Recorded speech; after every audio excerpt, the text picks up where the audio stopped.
Hello दोस्तों, तो railway के अंदर एनटीपीसी की वैकेंसी बहुत ही जल्द आने वाली है। आज के इस वीडियो में जानेंगे कि एनटीपीसी की वैकेंसी कब आएगी और इसमें कितने लेवल के पोस्ट होंगे, कौन कौन से पोस्ट होंगे, इस फॉर्म को कौन कौन भर पाएगा। इसके साथ में जानेंगे कि इसकी सैलरी क्या होती है और इस फॉर्म को किस एज वाले लोग भर पाएंगे। इसके साथ में ये भी जानेंगे कि एनटीपीसी का एग्जाम पैटर्न क्या होगा तथा इसमें सिलेक्शन आप कैसे ले पाएंगे। क्योंकि दोस्तों रेलवे में एनटीपीसी की नौकरी सबसे बेस्ट नौकरी होती है। वो इसलिए क्योंकि इसमें नहीं तो आपसे ITI मांगी जाती है, नहीं तो डिप्लोमा और नहीं तो बीटेक, यानी कि यहाँ पर आपको किसी भी प्रकार का कोई भी टेक्निकल डिग्री नहीं मांगी जाती है। क्योंकि इस फॉर्म को कोई भी भर सकता है। आपने देखा होगा कि बहुत सारे स्टूडेंट ऐसे होते हैं जिनकी हाइट कम होती है, जिस कारण से वो नहीं तो आर्मी में जा पाते हैं, नहीं तो बिहार पुलिस और नहीं तो दरोगा में फॉर्म भर पाते हैं। लेकिन एनटीपीसी उन स्टूडेंट को नौकरी देता है जिनका फिजिकल ठीक नहीं होता या फिर जिनकी हाइट कम होती है। तो अब चलिए जानते हैं कि एनटीपीसी की वैकेंसी कब तक आएगी। तो अब आप इस कैलेंडर में देख सकते हैं कि रेलवे ने जो बोला था उसको वो सही समय पर पूरा कर रही है। जैसे कि उसने बोला था कि ALP की वैकेंसी जनवरी से मार्च तक आएगा, लेकिन उन्होंने जनवरी में ही इस वैकेंसी को दे दिया था। उसके बाद टेक्नीशियन की वैकेंसी जो रेलवे ने बोला था कि अप्रैल से जून तक आएगी, लेकिन उन्होंने अप्रैल में ही वैकेंसी को ही ला दिया था। तो इसको देखते हुए हम यह कह सकते हैं कि एनटीपीसी की वैकेंसी जुलाई से सितंबर के बीच आपको देखने के लिए मिल जाएगी। तो आप जानते हैं कि एनटीपीसी क्या है, क्योंकि आप सभी के मन में ये डाउट आ रहा होगा। तो दोस्तों जैसा कि आप सभी जानते हो कि ALP और टेक्नीशियन की जो जॉब होती है वो टेक्निकल पोस्ट के अंतर्गत आती है, जिसमें आपसे ITI, डिप्लोमा और बीटेक की डिग्री मांगी जाती है।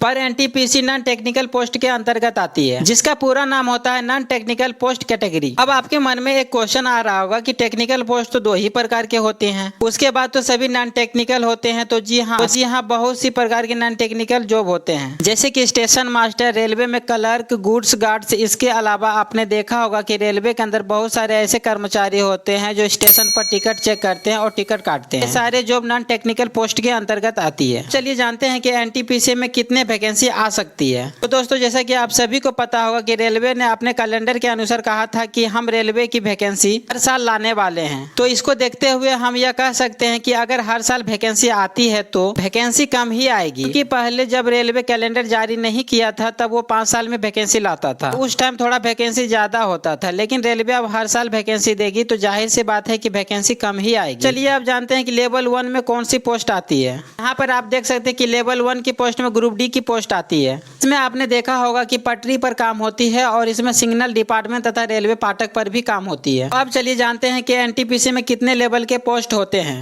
और इसमें किस लेवल के पोस्ट आते हैं। लेकिन सबसे पहले ये जान लेते हैं कि इस फॉर्म को किस एज वाले लोग भर पाएंगे। 12th पास के सभी स्टूडेंट एनटीपीसी फॉर्म भरने के लिए एलिजिबल होंगे, जिसकी उम्र सीमा 18 से 30 वर्ष होना चाहिए। अब 12th पास में किस लेवल की पोस्ट होती है तो चलिए जानते हैं। इसमें लेवल 2 और लेवल 3 की पोस्ट आपको देखने के लिए मिलेगी। इसमें लेवल 2 में आपको जूनियर कलर कम टाइपिस्ट, अकाउंट कलर कम typist, junior time keeper, train clerk.